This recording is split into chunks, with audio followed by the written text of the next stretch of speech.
El siguiente programa es apto para toda la familia. No contiene escenas de sexo ni violencia.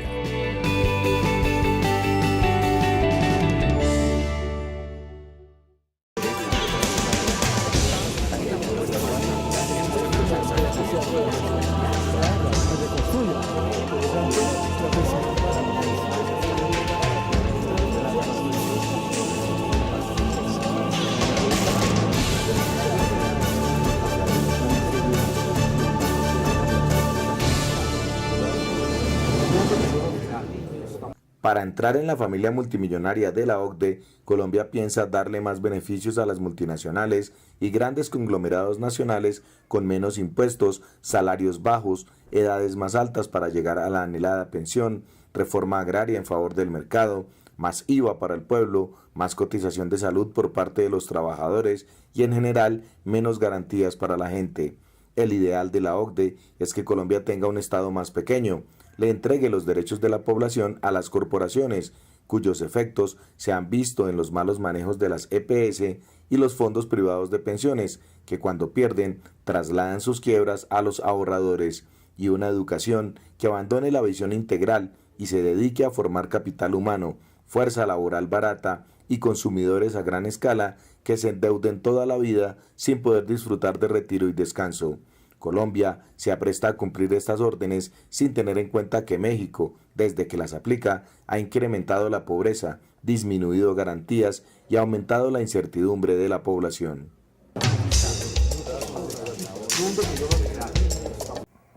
Buenas tardes, bienvenidos a Contrastes, porque la realidad tiene diferentes miradas. Hoy vamos a hacer un tema especial con el profesor y economista César Giraldo de la Universidad Nacional. Digo especial porque tiene que ver con nuestro bolsillo, con nuestra economía, con nuestro país, con nuestros recursos económicos y con todas las políticas que se han venido encima y que se seguirán viniendo por la influencia de organismos multilaterales, uno de ellos la OCDE. Profesor Giraldo, bienvenido a Contrastes. Muchas gracias por la invitación. Saludo a la audiencia y a los educadores. Perfecto. Profesor, cuéntenos un poco qué es la OCDE, qué es esa sigla, en qué consiste, quiénes están ahí metidos y qué buscan a través de esta organización. La OCDE es un club de países ricos. Ahí está Estados Unidos, Inglaterra, Francia, Alemania, los países desarrollados de Europa. Algunos países de América Latina han hecho la gestión para entrar a la OCDE, entre ellos Chile y Colombia.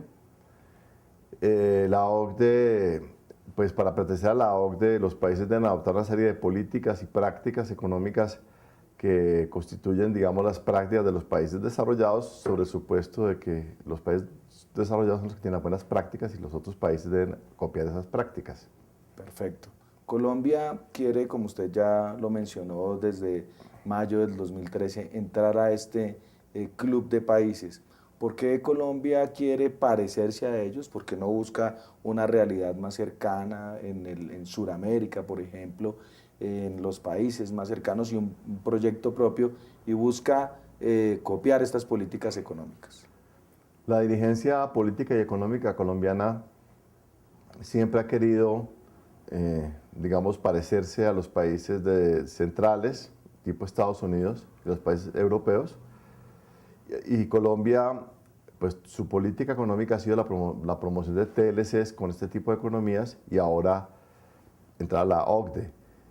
Colombia, pues la dirigencia política, pues la actual y la anterior, ha rechazado digamos, la alternativa de hacer una integración latinoamericana. Colombia juega más a los tratados de libre comercio, a las aperturas económicas, que a la integración de América Latina. Ese es un poco el perfil que se ha tenido y un poco Colombia siempre ha estado en esa posición, pues yo diría que durante las últimas, después de que se acabó el Pacto Andino, que fue en los años 60, 70 del siglo XX. Ellos quieren ampliar los mercados y de alguna manera tener un Estado más pequeño, un Estado que se involucre menos en los derechos de la gente y como que eso se lo entregue a las multinacionales, como que eso se lo entregue a las grandes corporaciones y abandone un poco el papel del Estado.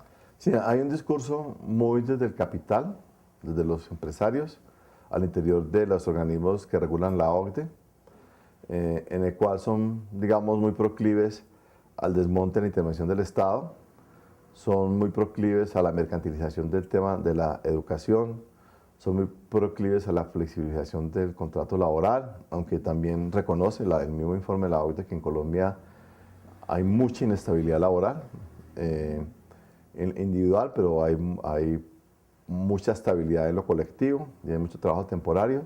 Son muy proclives a bajar los impuestos al capital y subir los impuestos al consumo, sabiendo que países miembros de la OCDE gravan fuertemente a las empresas. Las empresas son las principales contribuyentes en la estructura tributaria de los países y las personas. Eso de hacer el Estado más pequeño y que las empresas son las que manejen y vuelvan negocio los derechos, hace que en países como el nuestro la gente tenga qué efectos negativos sobre su sistema de vida. Pues bueno, lo primero que hay que decir es que el Estado colombiano no es un Estado muy grande si lo vamos a comparar con el Estado inglés, con el Estado alemán, con el Estado de los Estados Unidos, con el Estado de un país como España o Italia. Es un Estado más pequeño porque la mayoría de la población está por fuera de la protección social que hace el Estado.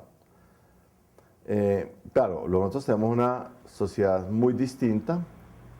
Y una de las principales diferencias de la sociedad nuestra a la sociedad de estos países es la baja capacidad del trabajo asalariado. La mayoría del trabajo está por fuera de la relación salarial. Entonces, son trabajadores que no tienen seguridad social, que no tienen protección social, que no tienen derechos.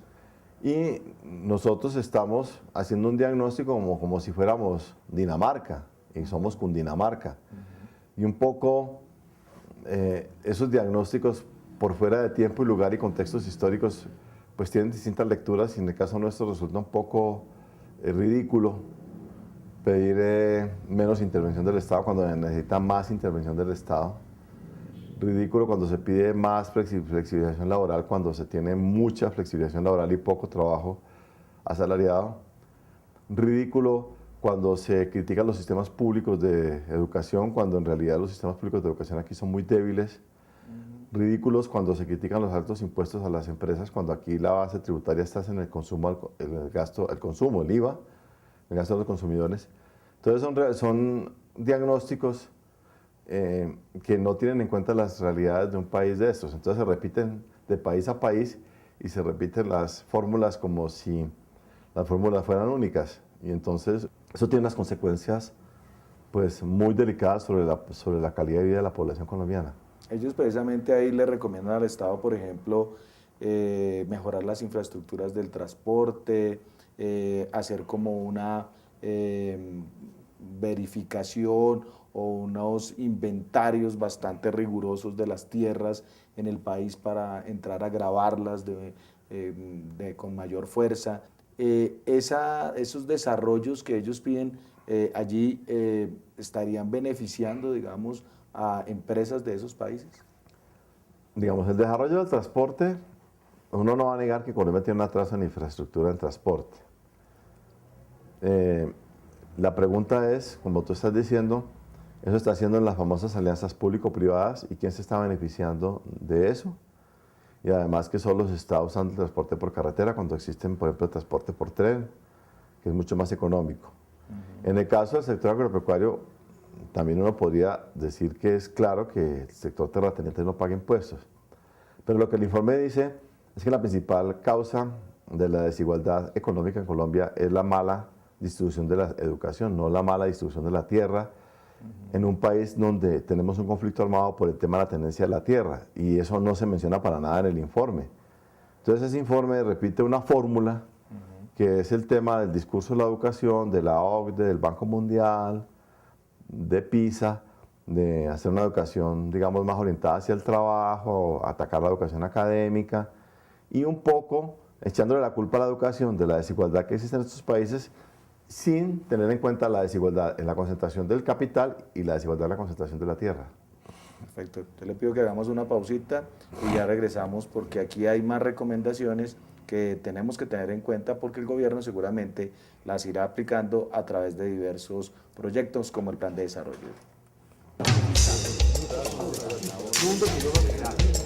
Radio Revista Encuentro. Programa institucional de PECODE. Encuentro. Sindicalismo, arte, cultura, actualidad, tecnología, pedagogía, educación. Encuentro. Las expresiones de vida con que se construye Colombia tienen un punto semanal de encuentro. Todos los sábados a las 7:30 de la mañana por Colmundo Radio.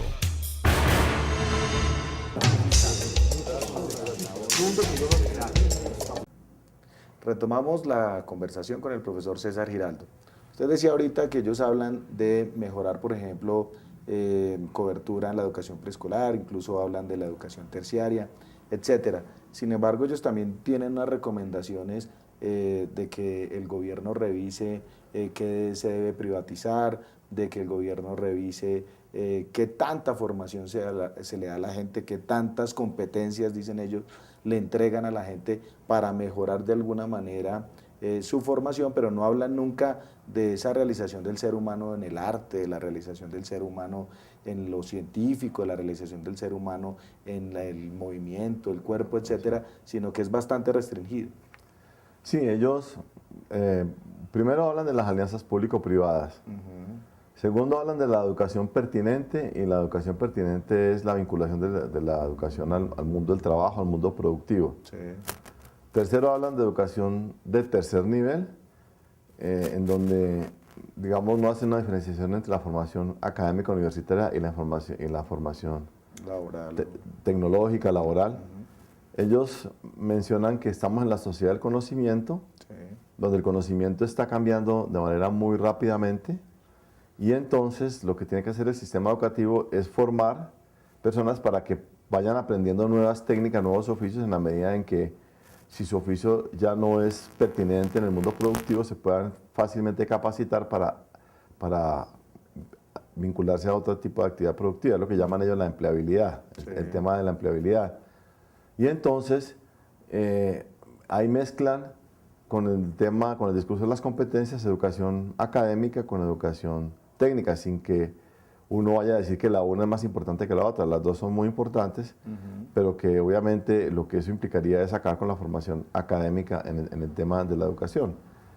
Y por otro lado, también hablan de la introducción de prácticas gerenciales a la administración de los establecimientos educativos, o sea, un poco más competencia para que a través de la competencia se garantice la calidad, a través del mercado se garantice la calidad, y eso implicaría que los sistemas públicos deberían entrar a competir en el mercado, pero ustedes saben que cuando una institución pública compite con una institución privada en el mercado, la institución pública no tiene las posibilidades de competir porque tiene una serie de controles y regulaciones que, digamos, no le permite competir de manera adecuada.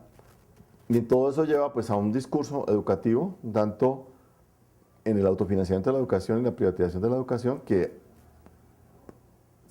dicho sea de paso, los países miembros de la OCDE tienen sistemas públicos de educación muy fuertes, incluidos los Estados Unidos, y una educación que se oriente más a las demandas del mundo productivo, pero de alguna manera todo lo que tiene que ver con las dimensiones sociales, humanas, culturales, del ser humano, políticas, desaparecen del tema de la educación. Es una educación muy instrumentalista y muy ligada al aplicar de técnicas y procesos que son desarrollados en los países centrales. Muy bien. Esa educación, digamos, ahorita la estamos teniendo nosotros manifestada acá en el país, donde se fortalece, por ejemplo, el SENA, que no está mal que lo fortalezcan, pero con unas cualificaciones bastante bajas, unas formaciones bastante rápidas para que la gente se inserte en el mercado laboral. Mientras tanto, las universidades públicas, por ejemplo, muchas están desfinanciadas. No, digamos, el discurso es que la competencia genera eficiencia. En el caso de la educación superior, ellos hacen un reconocimiento del programa de becas que el gobierno está dando, ese programa de Serpil lo paga. Digamos, yo no es que voy a entrar a decir que estoy en contra de que sean unas becas para unos estudiantes que tengan unos niveles académicos muy altos, pero finalmente detrás de eso hay todo un modelo de crédito educativo, o sea, finalmente todo el mundo tiene que tomar un crédito para educarse. Entonces, el financiamiento va vía demanda, no vía oferta, entonces los estudiantes tendrán que ir a universidades privadas para poder pagar, porque están recibiendo un crédito. La universidad pública pues no cooptará a estos estudiantes, y si los coopta les tendrá que cobrar, entonces tendrá que empezar a financiarse vendiendo servicios. Y el estudiante que termina con la deuda, pues termina con una deuda cierta, pero un trabajo incierto, porque nadie le va a garantizar que, esto es una expresión de un estudiante de la MANE, nadie le va a garantizar que va a tener el ingreso para poder pagar el crédito. Entonces el financiamiento básicamente es financiamiento a la demanda. De hecho, también en la educación básica y media es a la demanda, porque es los recursos por capitación. Y eso significaría que también colegios privados podrían entrar a ofrecer cupos para educar chicos y chicas con los recursos públicos a través del recurso por capitación, que es un valor monetario por cada estudiante, por cada niño. Y eso pues también incentivaría la participación privada, pero implicaría que digamos, el rector de un colegio o de establecimiento de audio es un gerente, donde su principal preocupación es la curva de rendimientos financieros, sino otras preocupaciones como tiene que ser la formación del ciudadano, la formación del sujeto, la construcción de procesos sociales, sino que pues tiene que otra visión. Uno se sorprende, por ejemplo, en el caso de los hospitales hoy en día, que también es por subsidio a la demanda, porque el pago, digamos, de cada atención, el director de un hospital ya no es una persona muy famosa que tiene en su oficina cuerpos embalsamados y todo eso, sino que es un gerente que tiene puros gráficos de sub y baja, y lo mismo va a pasar con un gerente de un establecimiento educativo. Entonces eso cambia el sentido de la educación y el contenido de la educación, porque el ser humano es un factor de producción. O sea, la educación no está al servicio del ser humano, sino el ser humano al servicio del sector productivo, porque somos capital humano, estamos formando capital humano. Eso es, digamos, un poco virar la parte financiera. Profesor Giraldo, usted nos está queriendo explicar que con un ser humano formado de esa manera, lo que buscan es, de alguna manera, tener personas que se inserten en esa nueva economía que la OCDE está mirando, y las empresas puedan hacer de alguna manera unos salarios bajos, etcétera. Eso está conectado también, porque ellos plantean que el contrato de aprendizaje a través de chicos recién egresados les paguen un salario más bajo, que el mínimo baje. Es decir, también ahí hay un puente que une la educación con lo económico. Sí, digamos, la OCDE también dice que el salario mínimo en Colombia es muy alto, lo cual es un contrasentido, porque creo que es más alto en cualquiera de los países miembros de la OCDE. Critica, digamos, el régimen laboral por garantista, porque eso hace el mercado laboral rígido. Y, digamos, detrás de todo eso hay un discurso del individuo que también permea el tema de la educación, de que el individuo es un factor de producción. Digamos, cada individuo va a competir al mercado como individuo, como empresario, con su dotación de capital humano. Y entonces, si el capital humano es pertinente, o sea, si estudió lo que el mercado requiere y es de buena calidad, va a tener buenos ingresos. Si estudió algo que no es pertinente, pero no va a tener buenos ingresos, pero fue una decisión del individuo. Entonces, por ejemplo, el Ministerio de Educación le dice a usted cuánto gana cada profesión, cuánto gana un antropólogo, cuánto gana un filósofo, cuánto gana un ingeniero de petróleos, cuánto gana un geólogo. Sí. Los que más ganan son ellos, los que menos ganan son los antropólogos, para que se le dijo que usted debería estudiar ingeniería de petróleo, estudiar antropología. Ahora no se puede quejar porque el salario sea bajo, porque hubo información. O sea, cada individuo es un ser racional que decide qué escoge, y el individuo, digamos, es un costo de producción, y por lo tanto un salario alto es un alto costo de producción, porque el ser humano es un factor de producción. De hecho, incluso las teorías de crecimiento económico, las teorías de crecimiento endógeno, tienen la educación como un factor de producción, porque en la medida en que la sociedad sea más educada o tenga mayor nivel de educación, hay más innovación, más desarrollo, más cambio tecnológico, y por lo tanto mayor productividad. Entonces la educación conduce, pues, a mayor productividad, y por lo tanto el ser humano hay que educarlo para que sea productivo. Es el ser humano al servicio de la economía y no la economía al servicio del ser humano. Es una inversión de las categorías absoluta. Permítame, hacemos una pausita y ya vamos a hablar de otras recomendaciones que hay también ahí relacionadas con el tema de pensiones, donde se quiere incrementar la edad para que las mujeres se pensionen a la misma edad que los hombres y luego subirlas ambas. Ya regresamos. La educación de niños y niñas como sujetos de derechos es el tema central de la edición 104 de la revista Educación y Cultura. Editor invitado, Alexander Ruiz Silva. Los niños, las principales víctimas de la violencia estructural, pobreza, exclusión y maltrato. Los invitamos a leer a nuestros articulistas. Pase la voz, Educación y Cultura cambió. Suscríbase llamando de lunes a viernes al teléfono 245-3925 y reciba cada 2 meses su revista directamente en su casa y sin recargos.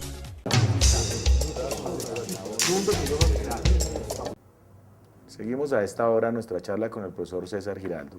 Profesor, usted nos hablaba un poco ahorita de cómo esa educación está pensada para que el ser humano se ponga al servicio de lo económico.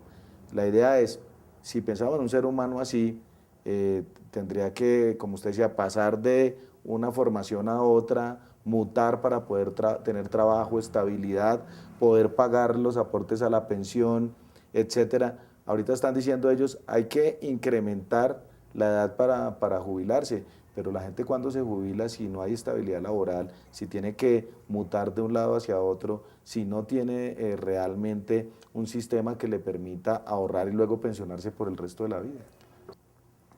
Sí, digamos, la educación dirigida a la formación de capital humano es ver al ser humano como un factor de producción y por lo tanto un salario alto es un alto costo de producción, lo cual genera ineficiencia. Y esa visión se extiende a lo laboral y a lo pensional. Aparte de lo que ya mencionamos de que consideran que el salario mínimo es alto, incluso de que no debería existir ese salario mínimo, están planteando igualar la pensión de la mujer a la del hombre, subirla de 57 a 62 años, subir la edad de pensión después y subir las semanas de cotización. Dicen que en países europeos en realidad se cotiza durante 40 años. Eso es cierto, pero el problema es que allá toda la población económicamente activa está asalariada y está cotizando. Y cuando la persona pierde el trabajo, hay un seguro de desempleo que le sigue pagando la cotización para pensión y salud, o sea que la persona no pierde las semanas de cotización. Perfecto. Aquí no estamos enfrentando a un mundo del trabajo donde solamente el 23% de la población económicamente activa está afiliada y activa a pensiones, o sea, tiene una mora de menos de 6 meses.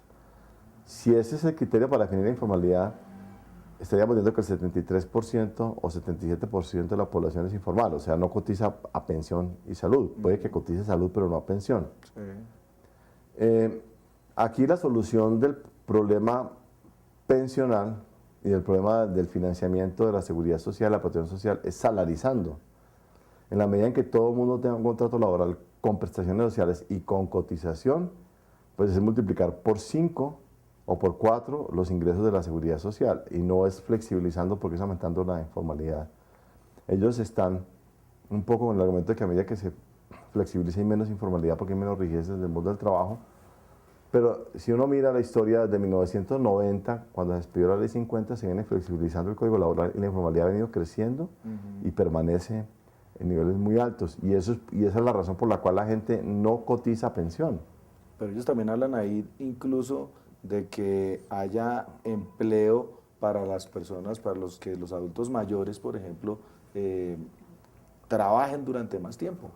O sea, que la gente no, digamos, tenga nada de pensión de los 62 años para los hombres o 57 para las mujeres y que incluso haya pensiones por debajo del salario mínimo.